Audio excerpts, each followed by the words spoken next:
Before we begin, drop a quick hi in the comments. It may seem like a small thing, but it really helps this story reach more sci-fi fans like us.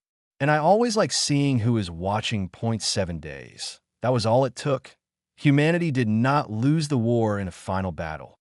Humanity lost it at a table. The pen should have shaken it, IT did not. The hand holding it belonged to Secretary General Tommaso Vank, a man who had spent 30 years fighting for human independence in every chamber that would listen. A man who once walked out of Summit because an ambassador said his nation's name wrong. A man whose pride ran so deep it felt built into his bones. And now he was signing away the future of the human species. His eyes were open. That was the worst part. They were not closed, not dull, not confused. They were open, calm, and fixed on the document in front of him with the quiet focus of a man checking a dinner bill. His hand moved in smooth, careful strokes. His back was straight. His posture was perfect, but the life in his face was gone. The tiny signs that make a person look human, the doubt, the strain, the pain around the eyes when something truly matters had vanished. Tommaso Vank was still there in body. Everything else had been hollowed out. The elderly did not call it control. They called it alignment point. 300 diplomatic witnesses watched in silence. They had all come to see the end of humanity's war. The ceremony took place aboard the Valeth Ascending, the elderly diplomatic flagship, a vessel so vast it could pull at the tides of nearby moons. Its interior was wide, curved, white, and pale gold. Every line of the architecture seemed designed not for comfort, but for thought. The walls did not just surround you. They pressed on your mind. Standing inside that hall felt like standing inside a skull that was thinking at you. The elderly had defeated humanity in just 7 days, the shortest major war in modern galactic history. Not because they had better guns, though they did. Not because they had more ships, though they did. Not because they had more soldiers, though they did. They won through the mind. Elderly warships did not begin battle with plasma fire or missile storms. They began with projection. Waves of psychic force spread through hull plating, armor, helmets, nerves, and bone. At first, the effects looked small. A delay, a repeated command, a pilot hesitating for 1 second too long. Then the damage spread. Crews forgot what they were doing. Orders came late or came twice. Targeting solutions collapsed. Ships drifted out of formation. Some fired too early. Some fired at the wrong target. Some fired at each other. That'd be why the fourth engagement. There was almost nothing left to coordinate. 7 days. That was all it took for human resistance to break. Vank finished signing. He placed the pen down gently and stepped back. Behind him, 6 other human leaders waited for their turn. Admiral Goss, Minister Lindell, Director Brannick, Governor Oren, Fleet Marshal Rudd, Secretary Aram. Each one had once been a symbol of resistance. Each one now walked to the table with the same unnatural calm. Each one signed without hesitation. Each one stepped away without expression. The elderly demanded physical documents. They insisted on ceremony. They believed defeat should have weight. Texture. Finality. Each clause had been printed on a strange living substrate that bonded to the signer's body the moment it was touched. Biometrics fused into the material itself, making the treaty permanent, molecularly locked, impossible to deny and impossible to undo. The elderly had learned from earlier conquests that digital records could be erased, burned, or disputed. This could not. Clause 1. Total disarmament of all human military assets. Clause 2. Surrender of all off-world colonies. Clause 3. Dissolution of United Earth Command as a sovereign power. Clause 4. Indefinite psychic monitoring of all human leadership. Clause 5. Reclassification of humanity as a protectorate species under elderly stewardship. 7 signatures. 7 empty faces. 7 pens laid down without the slightest shake. Then the gallery above them projected. The elderly did not celebrate with sound. They celebrated with thought. The ruling fanny cast stood along the upper level like statues carved from gray stone. At once, they cast images into every mind in the hall. Earth's fleets drifting dead in orbit. Human soldiers dropping weapons they no longer remembered carrying. Defense grids shutting down city by city. Command centers falling dark, flags lowered across 3-star systems. And then the final image, a species kneeling. Not literally. Not a human body on a floor. It was something worse. An emotional shape, a psychic feeling of surrender, so complete it settled into the chest like cold air and stayed there. The alien delegates received it in silence. The Teresi clicked their arms in approval. The Krithin remained still behind their membrane masks. The Devasik watched with the hollow look of a people who remembered being conquered the same way. The Owen recorded everything. Humanity had been corrected at 8T, the far edge of the observation hall, behind the diplomats. And officials in the section reserved for monitored civilians, General Marin Dukovich stood with his hands behind his back. He was 63, broad, heavy, built like a support wall. His dress uniform had been taken from him 2 days after the surrender. In its place, the Eldery had given him plain, gray civilian clothing that fit badly on purpose. Humiliation was more effective when it looked casual. An Eldery compliance officer stood 4 meters to his left, close enough to project a suppression field if Dukovich showed the slightest sign of aggression. 2 more officers were spaced through the civilian section, silver eyes watching every human allowed inside. Witnesses. That was the official word. The Eldery wanted humans to see this. They wanted the memory carried home and repeated. They wanted defeat to become a lesson. Dukovich did not look at the officers. He did not look at Vankt. He did not look at the Eldery gallery. He looked at the treaty to see the signatures drying on alien paper. His face was still. Not the empty stillness of the controlled human delegates. Something harder than that. Something older. The stillness of a man who had already made every decision that mattered and was now only waiting for the consequences to arrive, because Marin Dukovich had designed. Cobalt Point 17 years earlier. Long before the Eldery made contact with humanity. Long before anyone knew what kind of enemy might one day come from the dark, that he had not built it for the Eldery. He had built it for certainty. For the mathematical certainty that one day humanity would meet something it could not beat in a normal war. Something too strong, too fast, too different. Something that would force surrender. Something that would put a pen into a puppet's hand and call it peace. Dukovich had briefed only 3 people on the full structure of Cobalt Point 2 were dead. The 3rd had entered a buried relay station on Callisto 9 months ago and had not come out. Dukovich watched the 7 signatures dried. He felt nothing. Feeling was not the point. The point had been made 17 years ago in a sealed room with no windows, when a younger version of himself wrote 1 sentence on a whiteboard and underlined it twice. If we are ever made to kneel, the floor opens from the upper level. Archon Saluvin descended the gallery steps with the calm grace of a being who had never once had to imagine being wrong, that he was tall, like all Thani. His skin was the color of deep water, smooth and tight across a frame that curved where human bone would go straight. His eyes were solid silver. No pupil. No iris, just polished fields of reflective pale metal.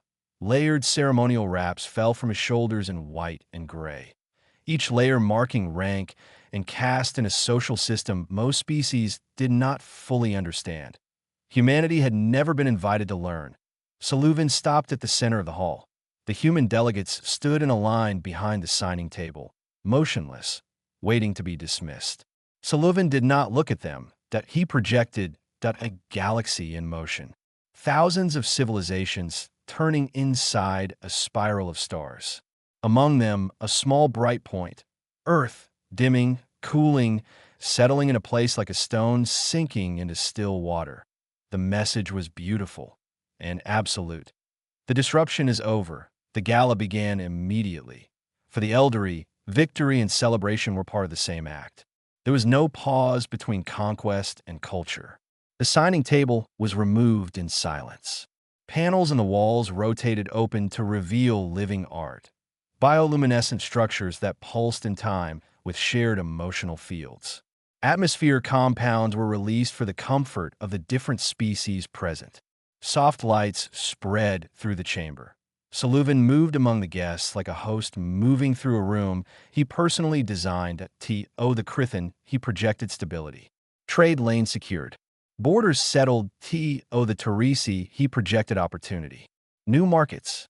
New access. A quiet sector opened for profit. The Devasic, he projected kinship.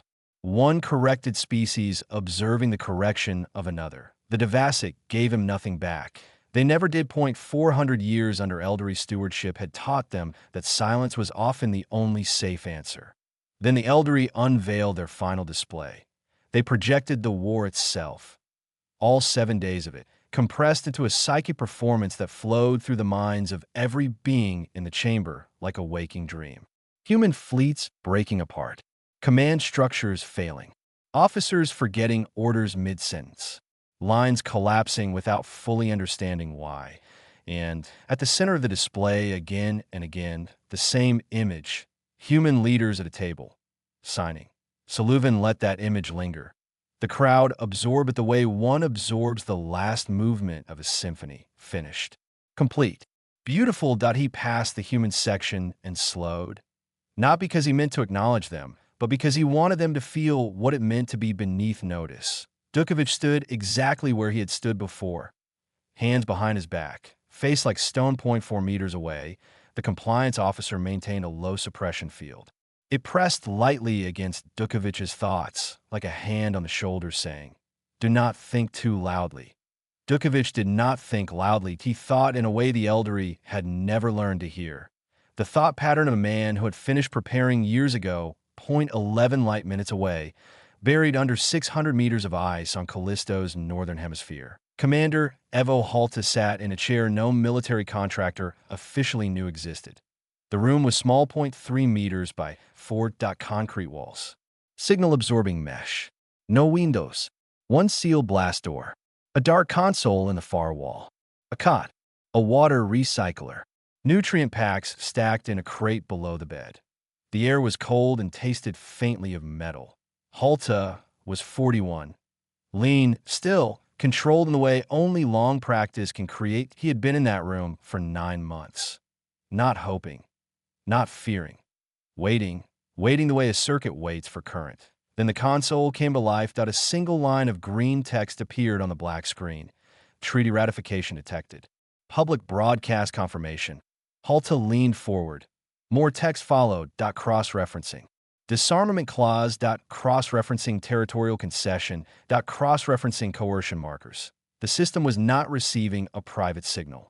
It did not need one. The Elderly had broadcast the treaty across every major network in occupied space.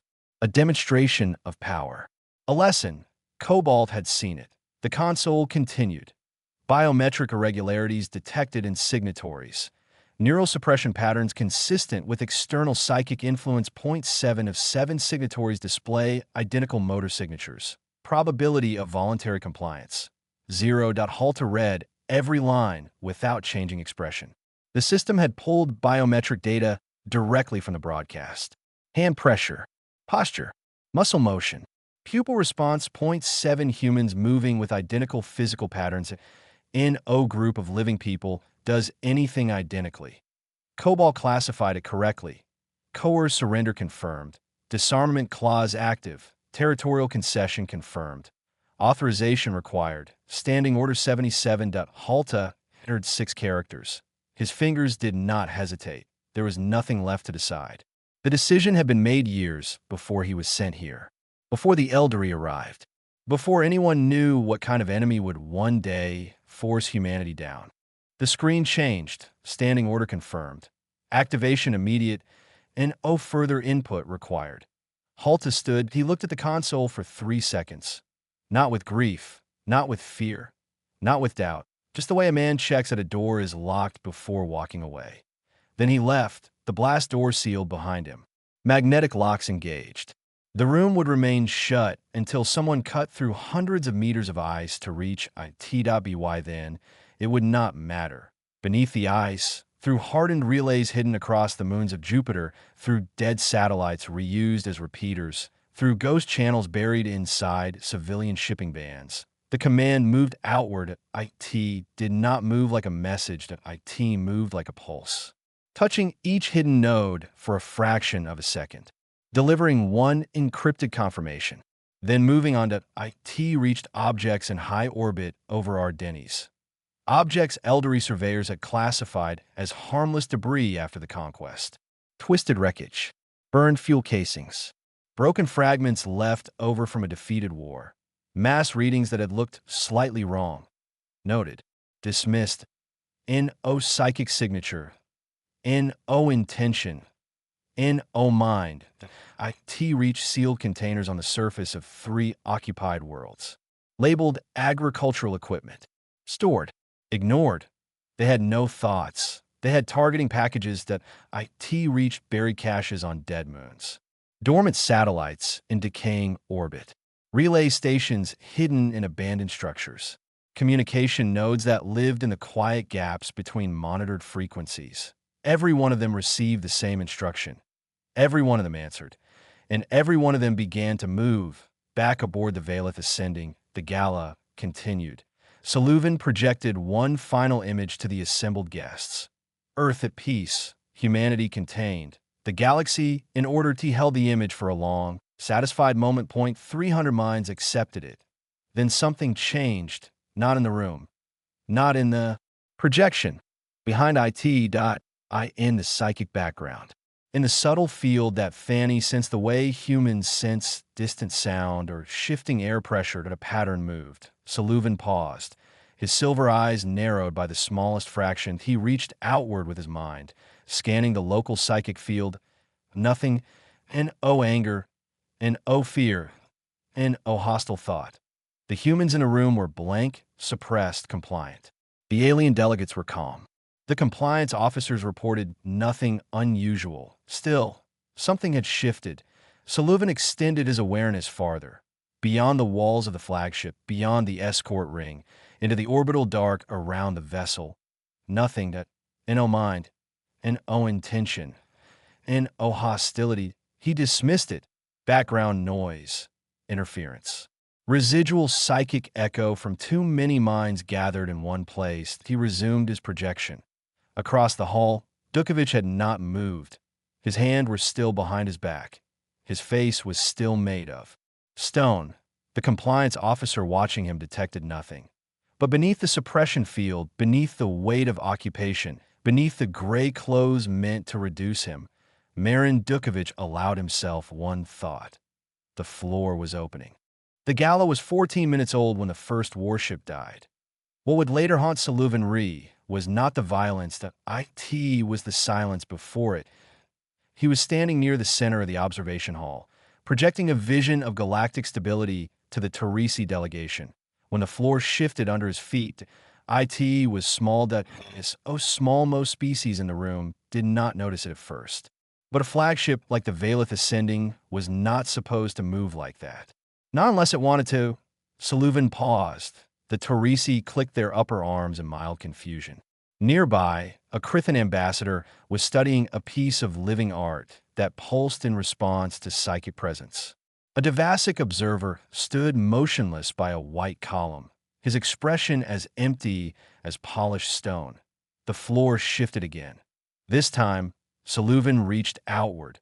His mind moved past the white curved walls of the gala hall, through the hull of the flagship, beyond the escort ring, and into the orbital space surrounding the vessel. He felt for hostility, for intent, for minds preparing to kill. That was how war always announced itself. The living enemy thought before it attacked. A mind flared with anger, fear, calculation, hate, desperation. Even the coldest military officer carried intent inside the act. The Fanny had built an empire on that truth. They sensed thought before weapons fired. They broke enemies before battles fully began. Saluvan found nothing. The escort fleet was still in ceremonial formation.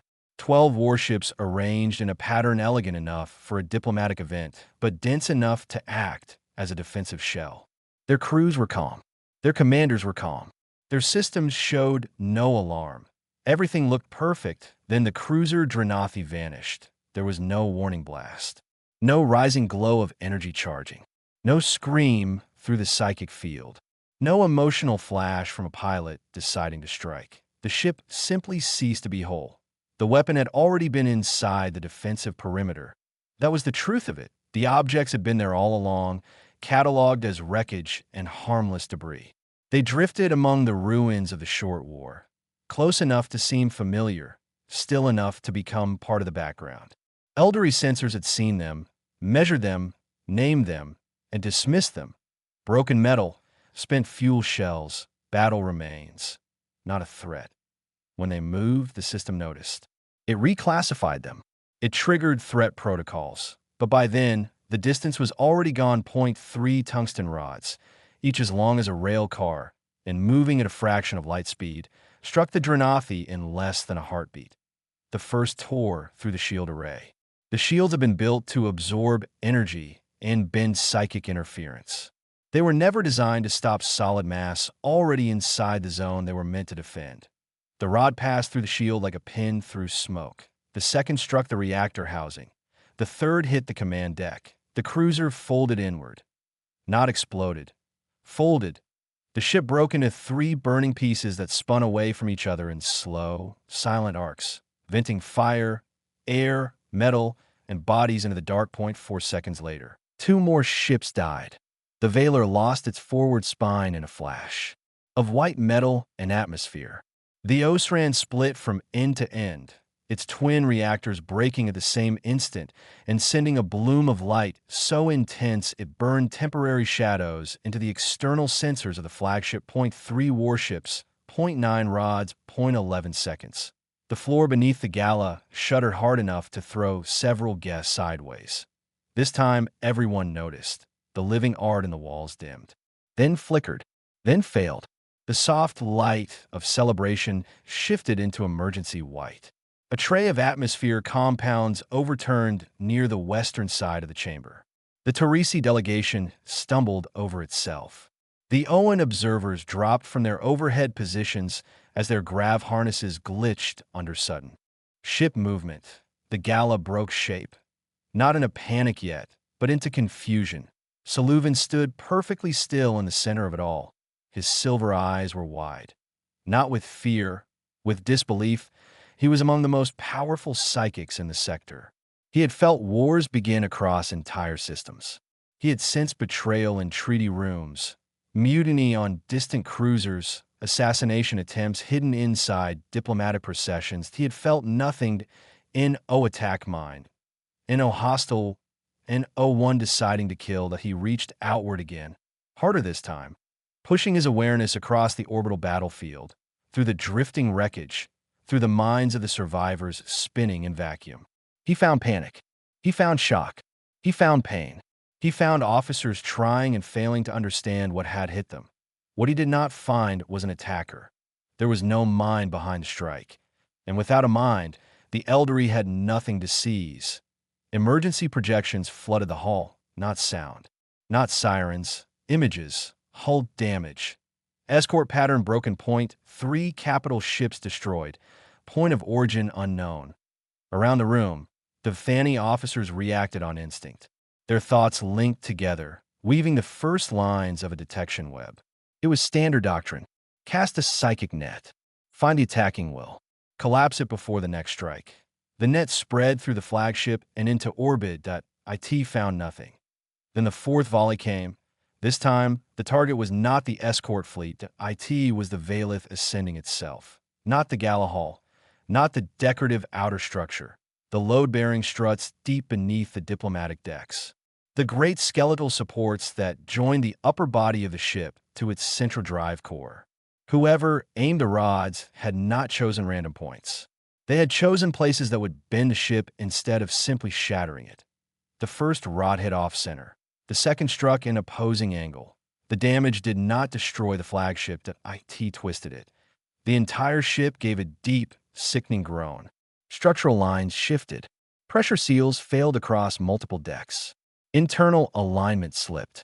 One side of the vessel dipped, not in space, but in strain, as if the ship had suddenly remembered its own weight and could no longer carry it properly.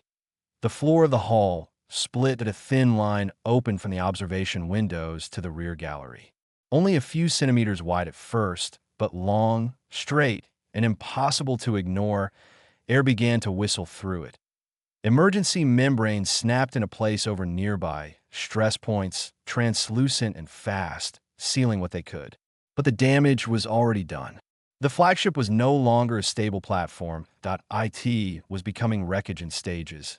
And only later, much later, would Saluvan understand the worst part. The attackers could have destroyed the Valeth ascending entirely. They had chosen not to, because the ship was more useful alive, that a shattered communications node was better than debris. A crippled flagship would still cry for help. It would still broadcast damage reports. It would still pull rescue fleets and military assets toward predictable points in space. IT was not mercy. IT was targeting logic.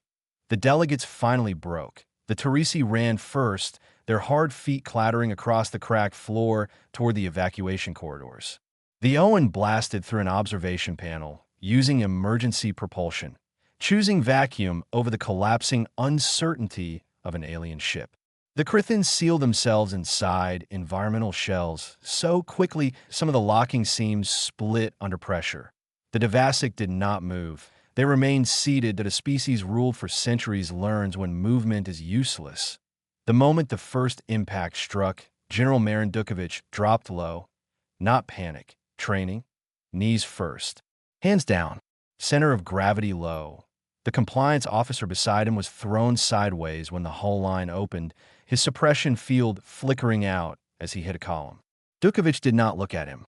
He crawled under smoke, under drifting debris, beneath the line of sight of every fleeing delegate in the room. And no one looked down. No one ever looked at the furniture. Saluvan seized the arm of the nearest Fanny officer. Physical contact.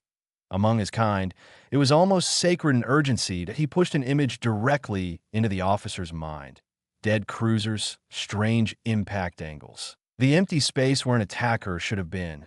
The officer pushed one image back. Orbital debris. Moving, reforming it. Debris was the weapon.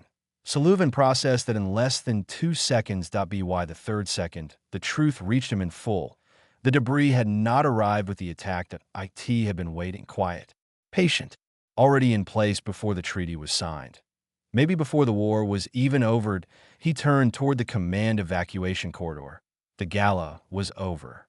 And the war he thought had ended might have only just begun. On our Denny's, Sergeant Major Oral Brazke was sitting on an overturned supply crate in a storage yard when the occupation patrol stopped moving. He noticed it because he had nothing left to do but watch patterns. The patrol that passed at 36 minutes every afternoon froze in the middle of its route. 4 elderly soldiers stood in a half-circle near the loading gate, their silver eyes unfocused, heads tilted slightly upward and to the left, as if listening to a sound no human could hear. The next patrol, due 4 minutes later, never arrived. Brazke had been a soldier for 22 years that he had fought in the 7-Day War. He had watched his fire team leader forget how to breathe under a psychic suppression wave and had kept firing anyway, because training lived in the body even when the mind broke for a moment. He had surrendered with everyone else. He had been disarmed, relocated, assigned labor in a storage complex as part of the treaty's redistribution clause. And within 3 days of arriving, he had hidden 3 firearms, 2 breaching charges, and a field medikit inside a drainage pipe beneath the yard. And no one had told him to do it. He had done it, because that was the kind of man he was. Some people store emergency water. Brazke buried guns. The elderly patrol still had not moved. Something in orbit had their attention. Brazke did not know about Cobalt. He did not know about Callisto. He did not know about hidden relays or kinetic kill satellites or dead-hand systems waiting for a forced surrender. He only knew what a distracted enemy looked like. He stood up. Slowly, he walked across the yard, stepping around cargo pallets and rusting transport frames, and knelt beside the drainage channel. He reached into the pipe and pulled out a weapon wrapped in thermal sheeting and vacuum film. The elderly did not notice him. They were still looking up. Brazke checked the weapon. Charged. Clean. Working. He waited. Across 3 occupied worlds, Cobalt's second phase came alive. The containers opened in sequence, not all at once. They were timed to local conditions, staggered to confuse response patterns, and make coordinated defense almost impossible. On our Denny's, 47 containers in 12 locations split open at the same time, on Vareth, 31, on Callus Minor, 19. From each one, drones emerged. They were not graceful machines, not smooth, not beautiful, not elegant in the way elderly technology always tried to be. They were blunt, blocky, industrial, and painfully human in their design. Roughly the size of large dogs, armored in layered ablative plating, powered by hydrogen cells good for 8 hours of combat operation. Each one carried a rotary kinetic cannon capable of firing 1,200 rounds per minute. The elderly would not have called them intelligent. They did not think. They had no self, no emotion, no fear, no ambition, no psychic presence at all. They carried targeting routines, movement logic, and a simple priority tree burned into hard memory. Priority 1, elderly communication relays. Priority 2, shield generators. Priority 3, command posts. Priority 4, armed personnel. That was enough. They launched low and fast. Out of cargo depots, out of storage yards, out of abandoned lots and sealed maintenance bays and old landing pads. No one had bothered to search twice. They flew close to the ground, slipping between colony structures, under overpasses, through industrial corridors designed for service vehicles and pipe access. Their weapons spun with a hard mechanical whine that bounced between walls and carried for blocks on our Denny's. The elderly garrison commander, a fanny named Celeste, reacted quickly to his credit, almost instantly. Within 90 seconds of the first drone sighting, he linked 40 elderly soldiers into a projection wave. Their minds joined and pushed outward in one broad psychic pulse meant to crush the cognitive function of any attacker inside a 2-kilometer radius. Against soldiers, it would have been devastating. Against civilians, absolute. Against the drones, it was less than useless. The wave passed through them like wine through rain. The drones hit the Eastern Communications relay 7 minutes after launch. Their fire was brutally simple. Mass kinetic rounds at close range. The relay tower had been built to resist energy disruption and psychic interference. It was shielded against signal jamming, field distortion, and most forms of directed plasma attack. That IT was not built to survive being chewed apart by hundreds of heavy metal rounds from machines that did not care if they died doing it. The first antenna broke, then the transmitter spine, then the power routing stack vanished under concentrated impact. The relay went dark. Commander Celeste felt it happen. An elderly commander, a communications node, was not just a machine. It was a point in a psychic web, a living line in the structure of command. One moment the relay existed. The next it was gone, like a voice cut off mid-sentence, like a hand suddenly numb. Celeste reached for the secondary relay. IT was already under attack. That he reached for the orbital relay. Silence that a kill satellite strike had removed it first. He reached for the Valeth ascending. He found Saluvan. For a brief moment, the two most powerful elderly minds in human space touched across collapsing infrastructure. Saluvan was aboard an evacuation craft now, 40 kilometers from the crippled flagship, surrounded by surviving Fanny officers and a handful of diplomats lucky enough to escape the dying vessel. The craft's navigation system was failing because its target assist architecture depended on psychic integration and could not process an enemy with no mind. Celeste projected Ardennes, drone swarms, relay loss, ground confusion, human movement increasing. Saluvan projected orbit, escort fleet shattered, flagship crippled, attack source without psychic signature. For a heartbeat, the two commanders shared the same terrible map.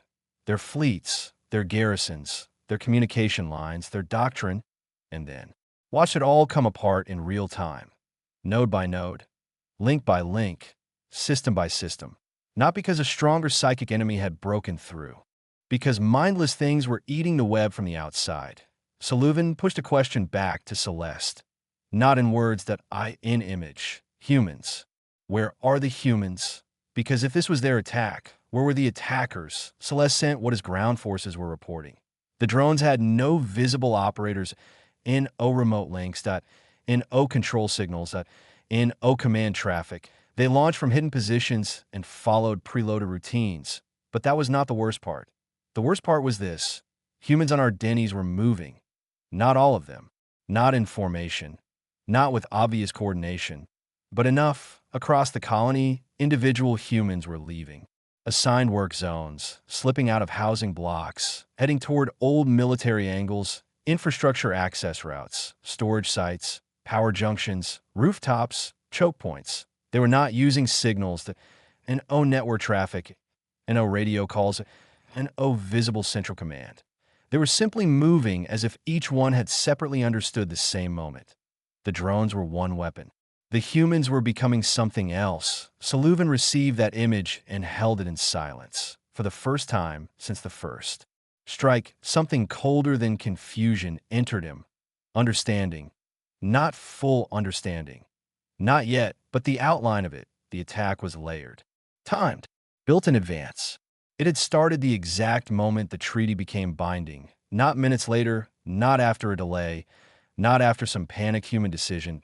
IT had been waiting for one condition. Forced surrender. And the Eldery had provided it. They had compelled 7 human leaders to sign away sovereignty under psychic pressure.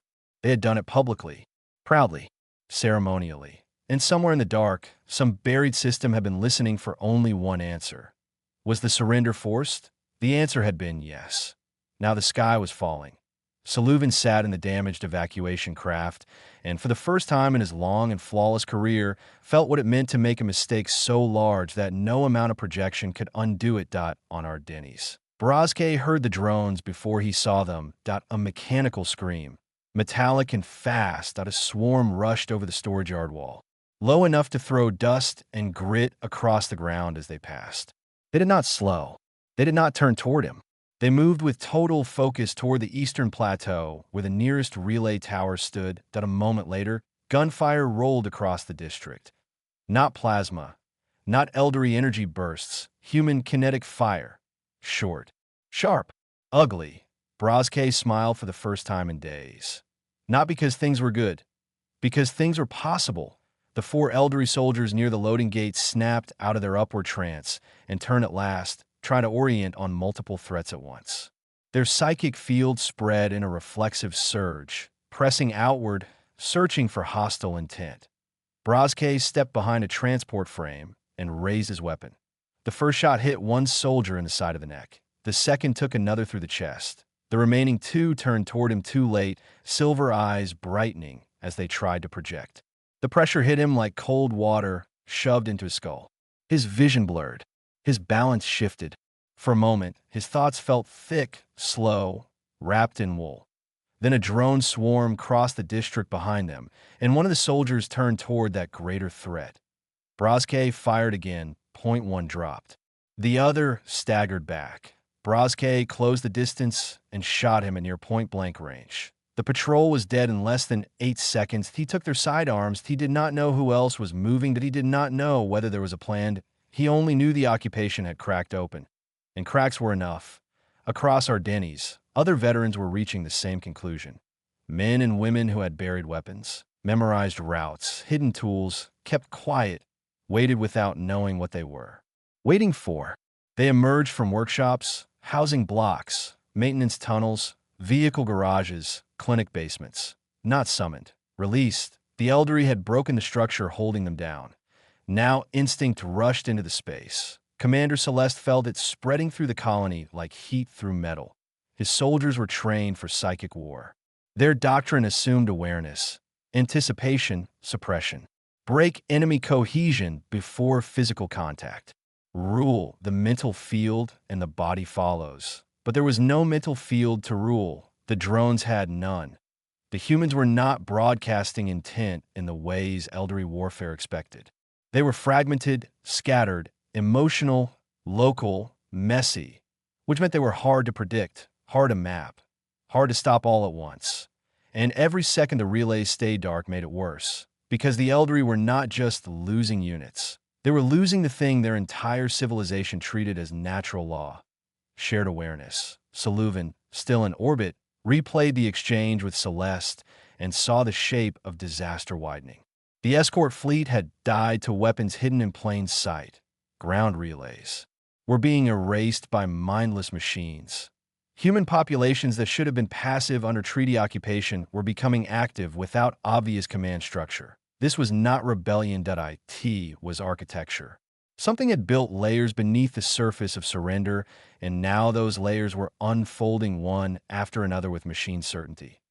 He remembered the human general in gray civilian clothes at the back of the hall, the one who had not looked broken, the one whose stillness had felt.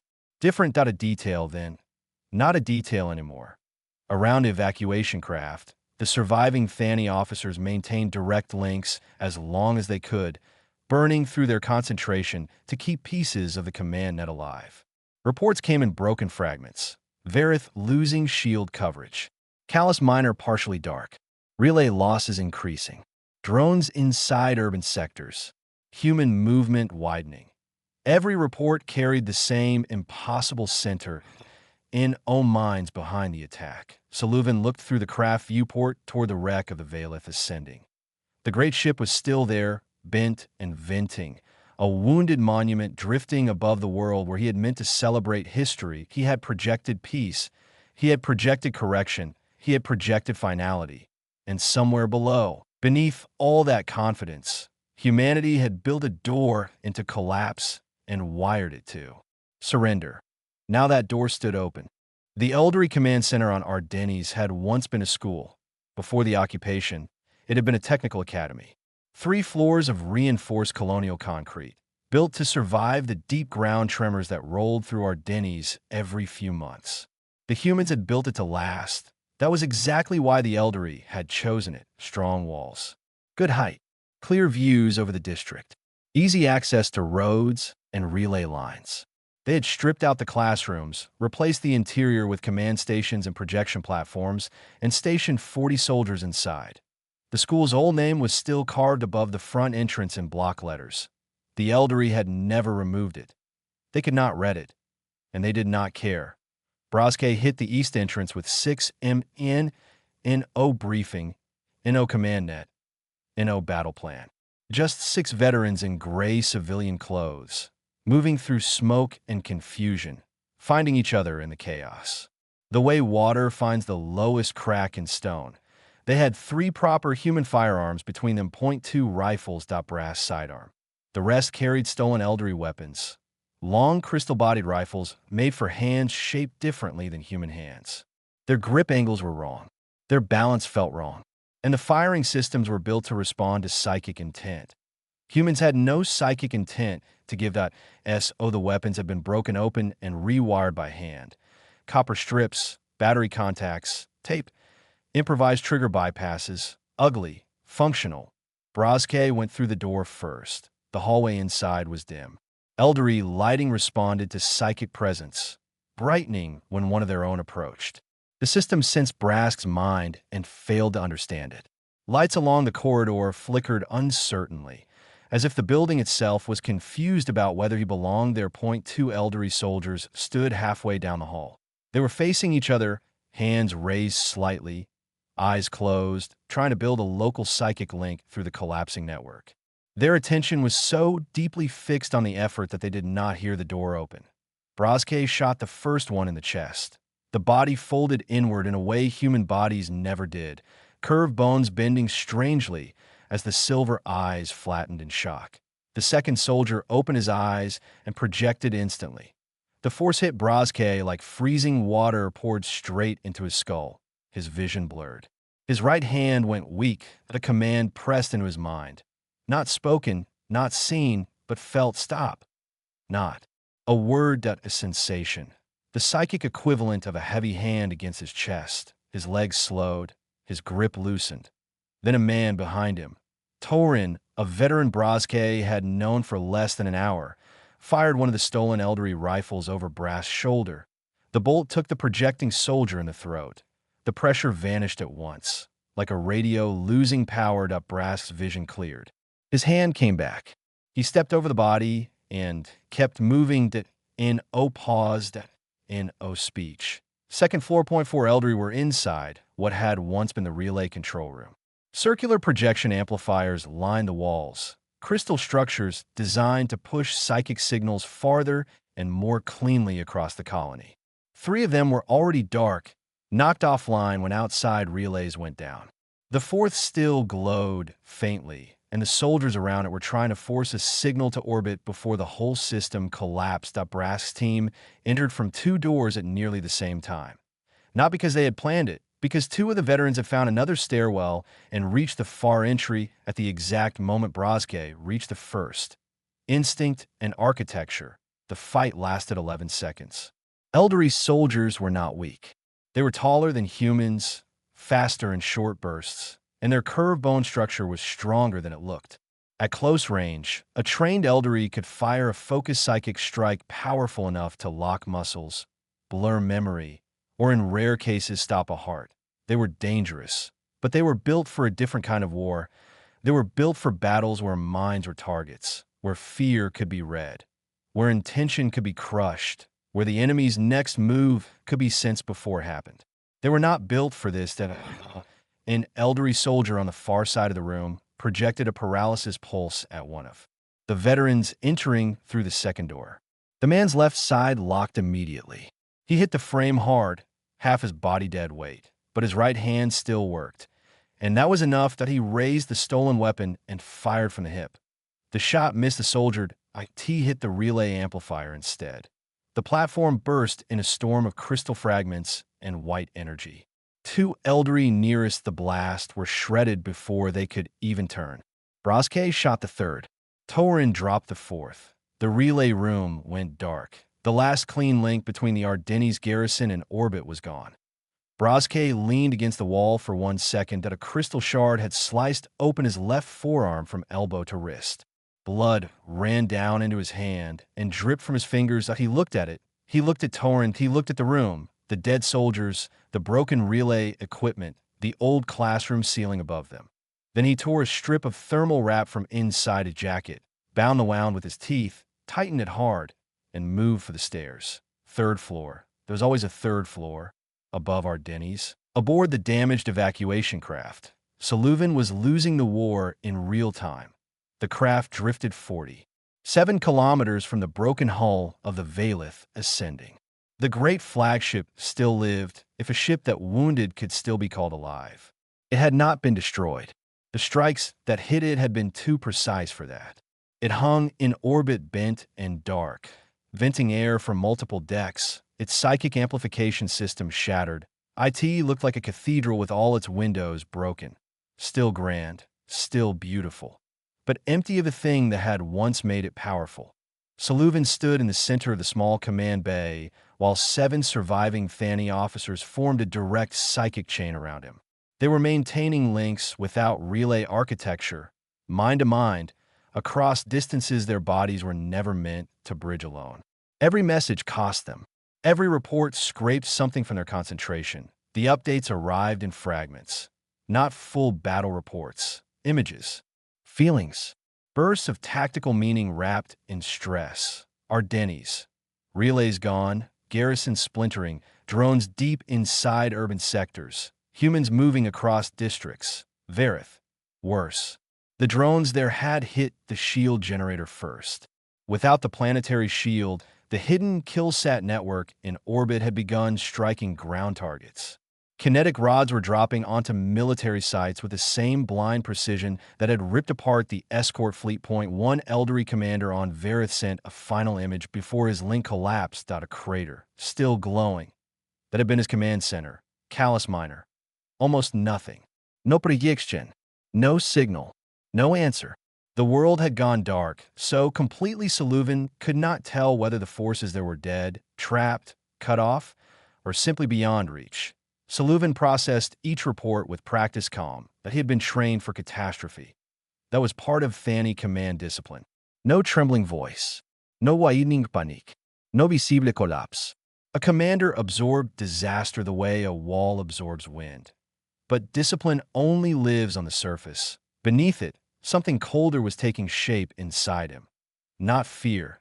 The Thani did not fear the way other species did. IT was something closer to structural failure. The slow recognition that the model you trusted your whole life was wrong. Saluvan had conquered humanity in 7 days. He had believed, with the certainty of gravity, that psychic dominance was final.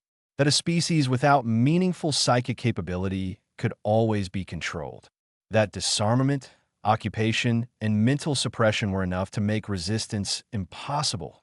He had never considered another possibility, that a species might prepare its revenge before the war even began, that he issued an order. Concentrate remaining forces. Pull every surviving orbital asset toward Ardennes. It was the largest colony, the strongest human foothold, the highest strategic value. Abandon Varith. Abandon Callus Minor. Consolidate. Rebuild the line. Counterattack from one point instead of dying in three. The order went out through the surviving direct links. IT degraded with every mine that passed at onward. Point 4 commanders received at point 2 confirmed. Point 1 replied with a burst of fractured images that suggested he was already under attack and could not reposition even if he wanted to. The fourth never answered at all. Saluvan stood in that cramped bay and felt his civilization's hold on human space, loosening one finger at a time, that I end the escape. Corridors of the Valeth ascending, Marin Dukovich reached a pod bay the Eldery had not even bothered to secure properly. Not because they had missed it, because they had dismissed it. The bay belonged to the human section of the flagship. It had been added during refit as a diplomatic gesture for the signing ceremony. Small emergency pods manufactured to human standards, meant to carry 4 people for 72 hours if something went wrong. The Eldery had not prioritized it. Furniture did not need lifeboats. Dukovich sealed himself inside one of the pods and strapped in. He did not launch immediately. Through the narrow viewport, he could see the wreckage hanging outside the ship. Broken escort vessels, burn scars and vacuum. Small points of motion where the hidden Killsat network was now repositioning around the battlefield. He watched them carefully. 17 years. He had spent 17 years building a system he prayed would never be used. He had recruited Halta, knowing the man might spend months buried under ice for a signal that might never come. He had hidden assets on worlds humanity had not even colonized yet, gambling that one day those places would matter. He had written targeting logic for enemies he could not name, using only a single principle as the foundation, that if something ever controls us, break the structure that lets it control. That was the heart of Cobalt. Not victory. Disruption. Chaos so deep and so fast that no occupying force could keep its grip. Cobalt had never been designed to win a clean war. That IT had been designed to make clean occupation impossible. And now it was working. Not perfectly. That IT was never meant to work perfectly. That IT was meant to hurt, to break timing, to sever command, to force a superior enemy into confusion and delay. A machine built to break machines. Dukovich had built it because he loved his species enough to plan for its worst day. And the fact that it had activated meant that worst day had arrived. He sat in the pod and watched the battlefield outside. The machine was running. The worst day was here, and the killing had only started. Then he launched, not toward safety, toward Ardennes, toward the ground, toward whatever came next out on the surface. The ground war had already begun to spread beyond the old. School.Brass group was no longer 6, then it was not 7, then not 9, IT became 11, without anyone ever stopping to count the exact moment. Gray-clothed veterans kept appearing from side roads, service alleys, machine sheds, warehouse basements, worker housing, and underground access tunnels. They found each other the way experienced soldiers always do when structure collapses and fighting begins. Not through orders, through recognition. A glance, that a weapon held correctly, a wound wrapped like a soldier wraps it, a way of moving that says, I know what this is. The Eldery garrison was beginning to come apart. Without relays, without orbital support, without the constant shared psychic net that guided every reaction and every response, their units were being pushed back on an individual skill. An individual skill was not enough. Not against scattered humans armed with buried weapons, stolen gear, rage. Held quiet for too long. And drones ripping apart every line of communication. They tried to rebuild on the colony's western edge. A Thani officer made a stand. He gathered 9 soldiers in the middle of a broad intersection and formed a projection circle. They linked minds and pushed outward with everything they had. The psychic force rolled down the streets in a crushing wave. Humans caught in it stumbled. Some dropped to a knee. One veteran collapsed fully and could not remember his own name for almost half a minute. But the people behind him kept moving, and the drones, two separate swarm units in that sector, passed through the psychic pressure without slowing at all. They came in low. Their rotary cannons opened. Four elderly were cut down before the officer even broke formation. Then the rest ran. The officer made it 3 blocks. He turned a corner and nearly ran straight into Brazke.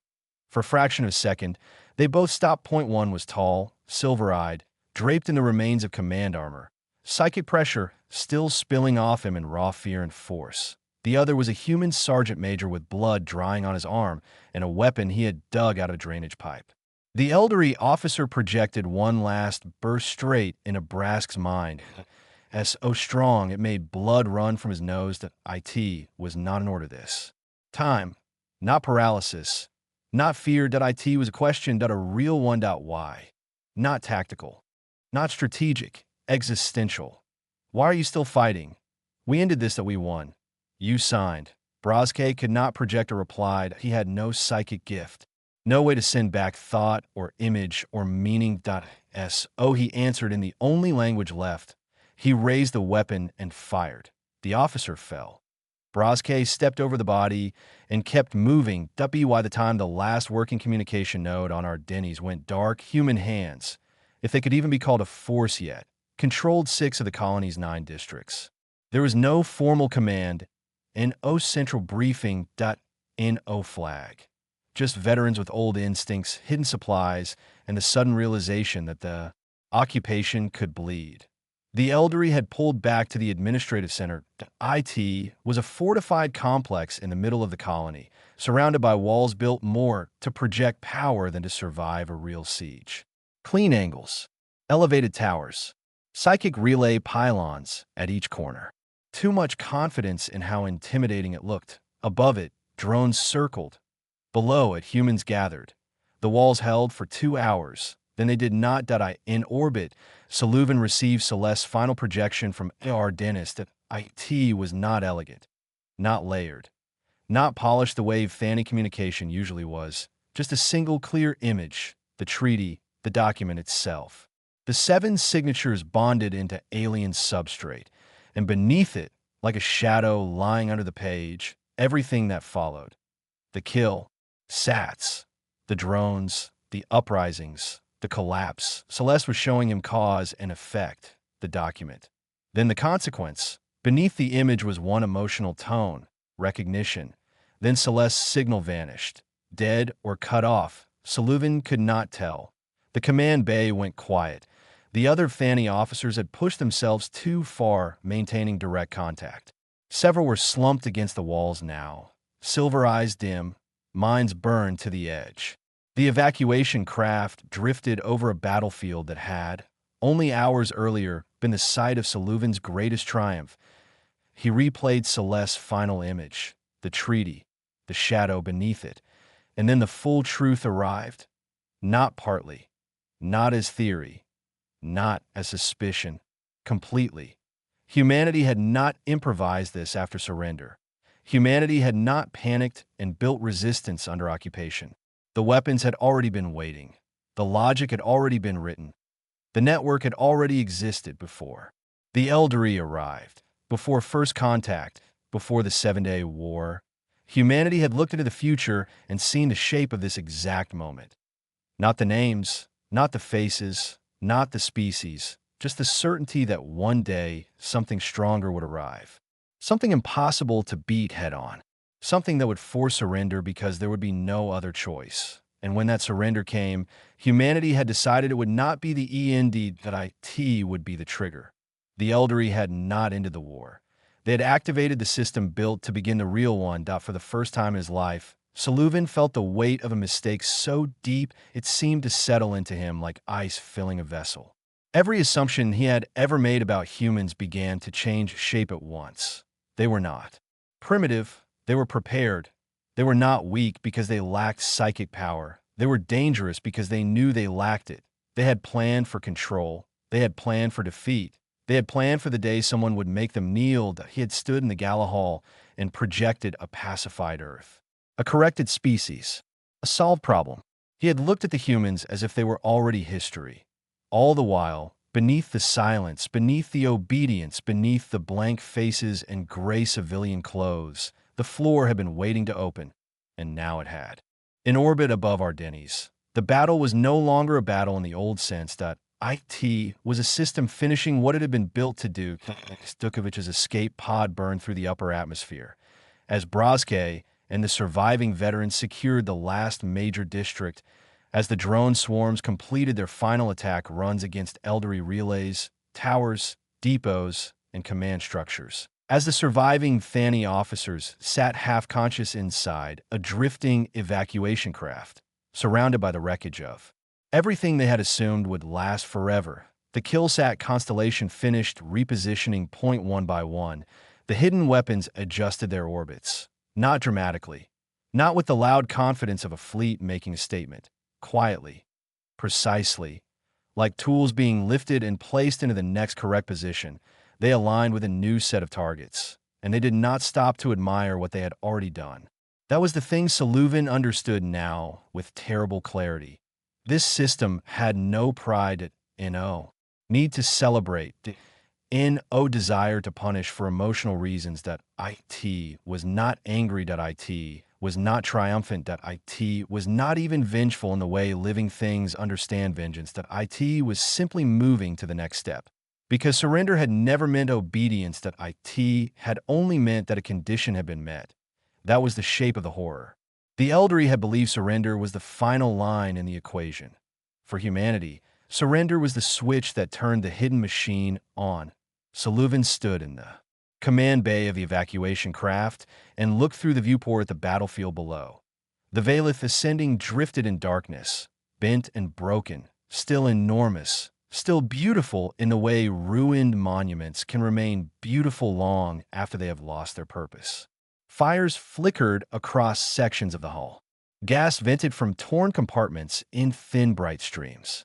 Debris moved slowly around it, glittering in the hard light of the system star. He had stood inside that ship only a short time earlier and projected peace, projected order, projected correction. He had shown a galaxy being restored to balance. He had shown Earth dimming and settling into place.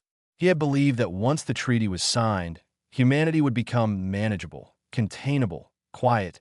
Instead, the treaty had opened something buried far below the surface of human defeat. Not just weapons, not just drones and orbital rods and hidden signals. Something deeper, that a principle, that a kind of species-level answer to the oldest and darkest question in war. What happens if we cannot win? Humanity had answered that question long before the Eldari ever arrived. That if we cannot win, if we are outmatched, if we are broken, if we are forced to kneel, then we build the fall into the surrender itself. Then we hide the knife inside the handshake. Then we let the enemy think the war is over. And when they finally force us all the way down, the floor opens. Saluvin understood that now. And understanding it changed everything. All his old judgments about humanity collapsed at once. They were not chaotic because they were less evolved. They were not crude because they lacked refinement. They were not weak because they had no psychic gift. They were dangerous in a way the Eldari had never learned to respect. They had built strategy around weakness. They had turned limitation into architecture. At a species that could not dominate minds had learned to plan for the day a stronger mind would try to dominate them. They had prepared for defeat with the same seriousness other civilizations reserve for victory. And that made them far more dangerous than Saluvin had ever imagined. Below him, Ardennes burned and scattered. Lines, military compounds, relay stations, storage sites. The occupation had not collapsed all at once. It had cracked in 100 places and then fallen inward from there. Here and there, small exchanges of fire still flashed through the colony districts. A few isolated Eldari units were still fighting. Some were trying to retreat. Some were trying to regroup. Some were only trying to survive until support arrived. But support was no longer a promise. Support was a question, because every surviving Eldari commander was now working with broken communications, damaged infrastructure, and a doctrine that no longer fit the battlefield. Their empire had been built on psychic dominance, on awareness, on anticipation, on reading intent before action. That foundation had just been attacked by something with no intent to read, and on the ground by people who had spent years learning how to stay quiet until the right moment came. The Fanny officers around Sullivan were nearly gone from exhaustion. Maintaining direct mind-to-mind contact without relay architecture had burned through their focus faster than their biology could recover. One sat against the wall with eyes half closed, breathing shallowly. Another had both hands pressed against the sides of his head, as if he were physically holding his thoughts in place. A third had stopped responding entirely and simply stared at the floor, silver eyes dull and unfocused. Sullivan looked at them and saw something he had not seen in his own kind for a very long time. Limits, real ones, not theoretical, not political, not philosophical, practical limits. And below those limits waited an enemy he had already declared finished out on the surface. Brazke stood inside the ruins of the administrative center's outer court, weapon in hand, chest rising hard with breath, blood dried along one sleeve. The walls had finally failed. Not because one great assault shattered them in a single glorious moment, because too many parts of the structure had died at once. The drones had broken the relays. The veterans had cut the entrances. The hidden weapons had torn apart. Reinforcement routes. The elderly inside had lost contact, then timing, then trust in their own ability to predict the battle. And once a force like that loses timing, the collapse follows. Brazke looked around at the men and women near him. None of them looked like heroes from old military posters. They looked tired, dirty, bleeding to half-equipped, overstressed. Some carried stolen weapons. Some still used tools and firearms hidden months earlier. One man had wrapped his own hand in wiring cloth after taking a fragment wound. Another had no helmet, no armor, and no uniform. Just worker clothes blackened with smoke and a rifle held like it belonged there. They were not an army in the formal sense. Not yet, but there was something the elderly had failed to imagine, a defeated people who had not accepted that defeat was final. Brazke did not know the full shape of what had been activated above him. He did not know the name Cobalt. He did not know who had designed the system or how long it had slept in hidden layers beneath human civilization. What he knew was simpler. The enemy had broken. Not fully, not everywhere, but enough for movement, enough for killing ground, enough for momentum. And momentum mattered, because once people believe an occupier can bleed, everything changes. Fear changes, obedience changes, silence changes. Even memory changes. What once looked permanent begins to look temporary. What once looked impossible begins to look like a matter of time. Far above him, Dukovic's escape pod cut through cloud and heat toward the surface. Inside the small cabin, he sat strapped into the crash couch, face lit by the orange-white wash of atmospheric burn. Warning lights flashed around the rim of the console. Hull temperatures rose. Descent numbers updated in cold, emotionless lines that he watched them without expression. 17 years. That number returned to him again and again, now 17 years since he had first written the line on the board. 17 years since he had accepted that the day might come when the only way to protect humanity was not to prevent surrender, but to decide what surrender would mean. That had been the real moral weight of Cobalt. Not the weapons, not the secrecy, not even the scale. The weight had been this. He had built a machine that only activated on humanity's worst day, which meant that if it ever woke up, millions would die. Maybe more. IT would save human sovereignty by making peace impossible. IT would answer control with systemic violence. And someone had to choose, years earlier, whether that answer was acceptable. Dukovic had chosen that he had made that choice long before the elderly ever entered human history. Now he was living inside the consequences of it. He did not know how many worlds would burn before this ended. He did not know how much of human space would survive intact. He did not know whether Cobalt would merely break the occupation or trigger a wider war that would last for years. He knew only one thing with certainty. If the species had been forced to kneel, then the machine had been right to wake up, because survival without sovereignty was just a slower kind of death. The pod shook hard. The lower atmosphere caught it. Ardennes rose beneath him. Cities. Smoke. Flashing fires. Broken sectors. Filling occupation grid. Human districts shifting from suppression to resistance in real time that he had built the floor. Now he was falling through it with everyone else. Back in orbit, Saluvan received the final external scan update from what remained of his tactical network. The killsats were finished repositioning that a new firing geometry had been established. The next strike window was opening. He stared at the pattern for a long moment. Then he understood the final insult built into the system, that IT was not reacting emotionally. To victory on AR Dentist, IT was not pausing to verify whether fear had taken hold. IT did not care about theater. The Eldery had used the treaty as theater, not a public display. A message, a ceremonial humiliation meant to settle the future in one elegant act. Cobalt did not answer with theater. IT answered with continuation. Target after target, layer after layer, system after system, NO speeches, NO celebration, and no need to be seen.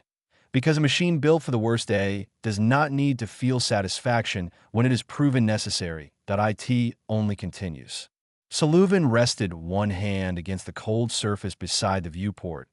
He had spent a lifetime inside a civilization that believed the mind was always the highest weapon, that all wars, in the end, belonged to those who could dominate thought itself. Now he was looking at the ruins of that belief.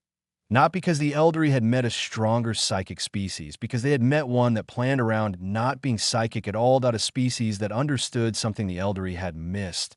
Control is strongest at the moment it thinks it is complete. That is when it stops looking down.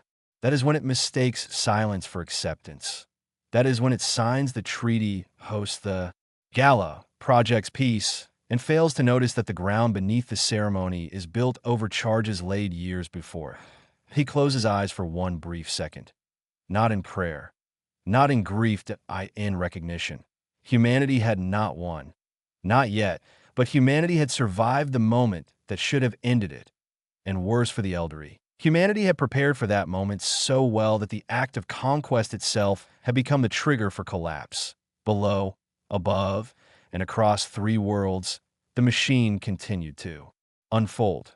Drones cut through the last active relay points. Veterans pushed through districts that had been sealed under occupation only hours earlier. Orbital weapons adjusted for follow-up strikes. Isolated Eldery units found themselves cut off inside battles they no longer understood. And beyond all of it, beyond Ardennes, beyond Verith and Callus Minor, beyond the immediate wreckage of fleets and compounds and command networks, the deeper message of Cobalt was beginning to take shape, that IT was not only a war system. IT was a warning to the Elder. Every species watching. Every empire that believed forced surrender meant ownership. Humanity could be beaten. Humanity could be occupied. Humanity could be brought to the table and made to sign. But if humanity was ever forced down far enough, the surrender itself will become the first blow of the next war. The evacuation craft drifted above the burning world. The officers around Saluvan sat in silence. The flagship hung broken. The occupation bled out, and the hidden weapons moved on to the next target, as if all of this had simply been the opening line in a process written long ago. Because to Cobalt, that was exactly what it was. Not the end, the opening, because surrender was never compliance. That IT was a condition. The evacuation craft drifted above Ardennes like a piece of history that no longer understood the present. Inside it, Saluvan re-stood in silence. N01 in the command base spoke. The surviving Fanny officers had nothing left to give. Their minds were scorched from keeping broken links alive for too long. The ship itself was little more than a temporary shell floating above a battlefield their empire no longer controlled. Below them, Ardennes was no longer an occupied world. Not fully free. Not yet, but no longer held. That was the difference. The Eldery had come to human space believing control was a permanent thing once it was established. Break fleets. Break governments. Break leadership. Force signatures. Install monitoring. Remove weapons. Reshape identity. Then rule. That had always worked before. IT had worked because most species treated surrender as the final step. Humanity had not. Humanity had treated surrender as a trigger. Sullivan understood that now more clearly than he had ever understood anything in his life. The Eldari had not been defeated by strength greater than their own. They had been defeated by preparation deeper than their own. That was worse. Because strength can be measured. Strength can be challenged. Strength can be planned for. But a civilization that plans for its own defeat before the enemy even arrives. That is something else. That is a species that does not think in terms of battles. That is a species that thinks in terms of conditions. And once the Eldari met the condition, the system woke up in a warning, in a demand, in a pause.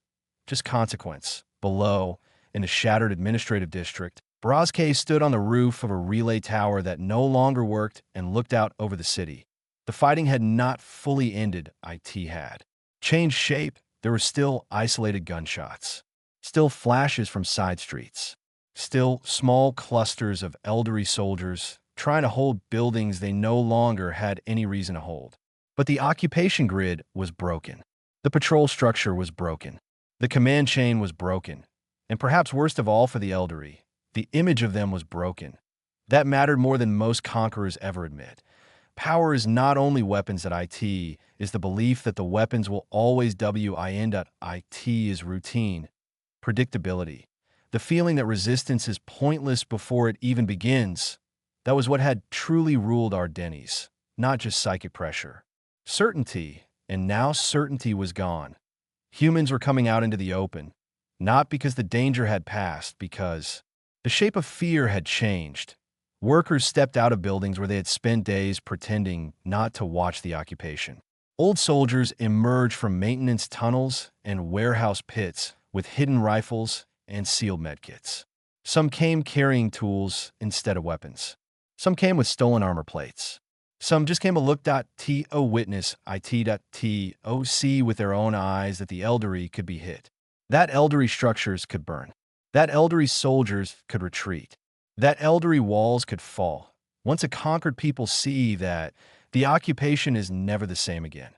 Brazke knew it without needing to say it. He had fought long enough to understand that battles are often decided twice. First in material, then in belief. The material battle on our Denny's was still unfolding. The battle of belief had already shifted. He looked down into the central square where scattered groups of humans were gathering among smoke, broken glass, and fallen relay fragments. No speeches, no flag raising, no grand ceremony. Just people standing in the space where fear had loosened. That was enough. Far above, Dukovic's pod broke through the last heavy layer of cloud and dropped toward a damaged landing field outside the colony center. The pod came down hard, too hard for grace. Landing struts collapsed on one side. The hull scraped across broken concrete and showered sparks across the field before finally grinding to a stop. Warning lights died one by one. The hatch release jammed halfway, then kicked loose under Dukovic's shoulder as he forced it open and stepped out into hot air that smelled of fire, dust, ozone, and ruptured machinery. For a moment, he simply stood there. Ardennes stretched before him in lines of smoke and scattered impacts. Buildings burned in patches. Drone wreckage lay in the streets.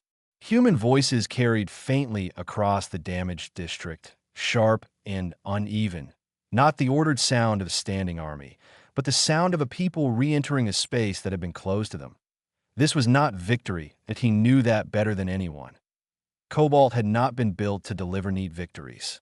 It had been built to deny clean defeat, and it had succeeded, but success carried its own weight. Dukovic had built the floor to open under the enemy. He had also opened it under humanity. Now, there would be no easy return to peace. No quick repair. No clean separation between liberation and escalation. The Eldari would answer. Other powers would watch. New fronts would open. Hidden systems might continue to activate. Entire sectors could burn before a new balance emerged. He had known all of that when he built Cobalt.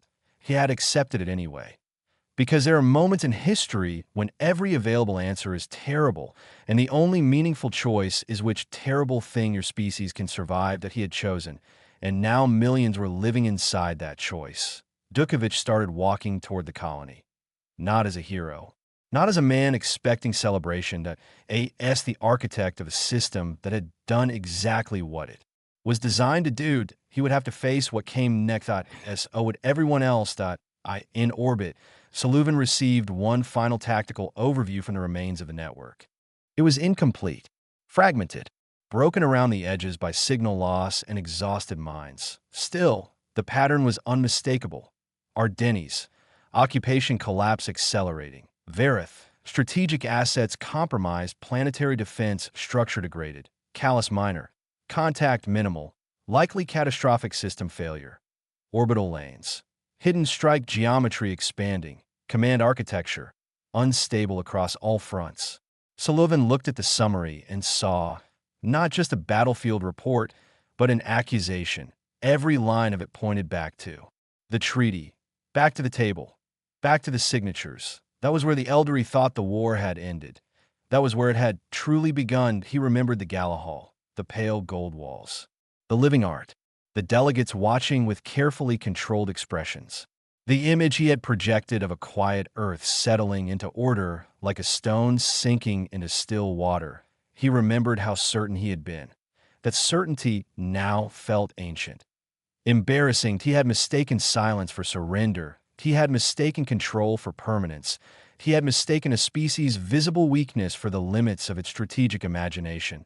And now, above a burning human world, with his flagship broken and his command web collapsing, Sullivan understood the most dangerous truth of all. Humanity had not needed to beat the Eldery in a fair fight. Humanity had only needed to make fair fights irrelevant.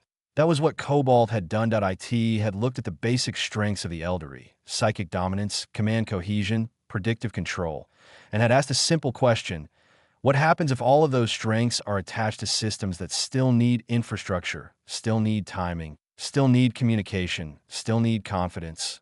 Then Cobalt had built itself to break exactly those things, not the body first, the structure first.